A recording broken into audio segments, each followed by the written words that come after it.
Bonjour à tout le monde, ici Jean-Claude Célie, guérisseur, magnétiseur, médium en Suisse.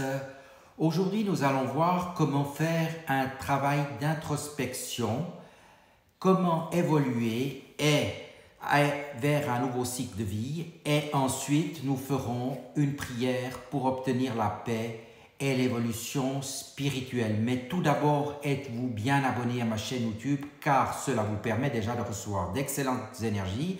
Cela vous permet de rester au courant des dernières actualités. Merci aussi de partager et de liker cette vidéo. Et sous cette dernière, vous trouverez des liens utiles comme mon site internet ainsi qu'un numéro de téléphone pour me contacter. J'ai tiré une carte là pour la fin de l'année qui est l'eau ou le lac plus précisément que vous voyez ici. Cela nous demande d'aller en profondeur. Ne choisissez pas l'alternative superficielle, plongez en profondeur. N'empruntez pas de raccourcis. Vous ne pouvez peut-être pas encore voir l'ensemble du tableau, mais accordez-vous du temps pour prendre une décision. Les lacs sont des masses d'eau naturelles et autonomes qui ne sont pas liés à l'océan. Ils ont leur propre écosystème et contiennent souvent leur propre espèce endémique. La plupart ont au moins un ruisseau, une rivière qui dirige leur flux vers l'extérieur. Les différentes classifications des lacs comprennent les lacs glaciaires, tectoniques, fluviaux et littéraux et ceux formés par les météorites qui frappent la Terre. Comme ils sont souvent constitués d'eau douce, les lacs ont toujours attiré l'homme car ils constituent une source d'eau utile. Donc reliez-vous maintenant à cette énergie. Sur la Terre, la plupart des lacs ont formé dans les hautes latitudes du Nord, bien qu'ils aient des exceptions notables en Afrique. Spirituellement, les lacs ont été des lieux de magie et de pouvoir. On dit que le lac de Vanaka en Nouvelle-Zélande inspire et expire un rythme avec le géant qui vit en dessous. Le lac Baïkal en Sibérie, parfois appelé mer sacrée, est la plus grande source d'eau douce au monde et contient plus de 20% de l'eau douce non gelée de la planète long de plus de 630 km. Rendez-vous compte, ce lac est très profond, ses eaux sont d'une belle clarté et il contient plus de 3000 espèces uniques. Il existe une pratique chamanique courante qui consiste en l'offrande d'une petite quantité de vodka dans certains lieux sacrés. On en croit également qu'il faut jeter quelque chose dans tout feu que l'on allume en offrande aux esprits. Il se raconte que si vous baignez dans des lacs comme celui de Lagarfjord en Islande, vous recevrez des énergies de guérison provenant de ces eaux pures et anciennes.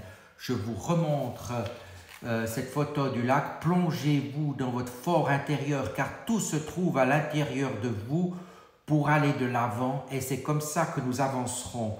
Et nous continuons avec l'évolution spirituelle, les Ghats de Varanasi et vous évoluerez vers un nouveau cycle. Qu'en est-il maintenant? Je vais vous l'expliquer. Voilà.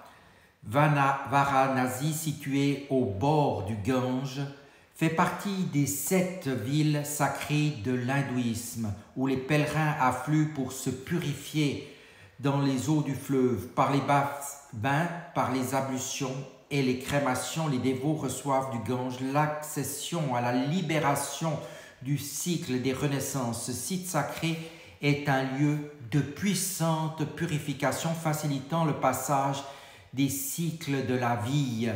Cette carte met en lumière la fin d'une phase de votre vie. Effectivement, c'est ce que nous vivons tous actuellement.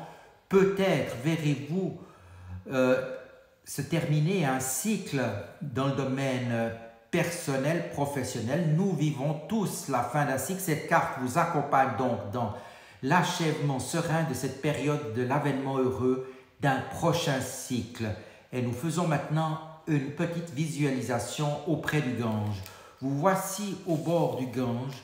Il règne sur la rive une étonnante sérénité. Autour de vous, des familles sont venues de loin pour se purifier en s'immergeant dans les eaux du fleuve renommées ici pour leur pureté divine. Vous observez les pèlerins, certains pratiquent les ablutions en récitant les prières rituelles, d'autres s'éclaboussent avec une gaieté enfantine.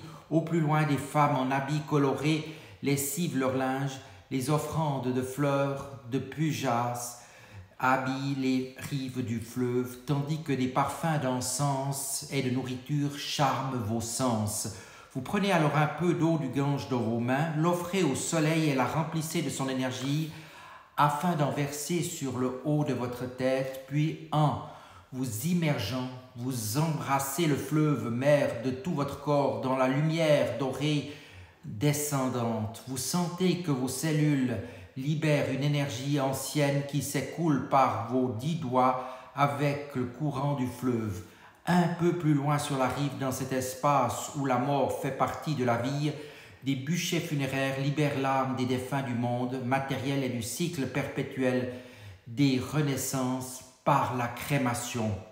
Vous prenez conscience de la légèreté du mouvement de la vie et de l'inutilité de l'attachement à ce qui immuablement se meurt et se régénère de façon transcendée. Le cœur purifié, apaisé, vous ressentez la bénédiction reçue par ces eaux sacrées et sentez la puissance du nouveau cycle qui s'ouvre à vous.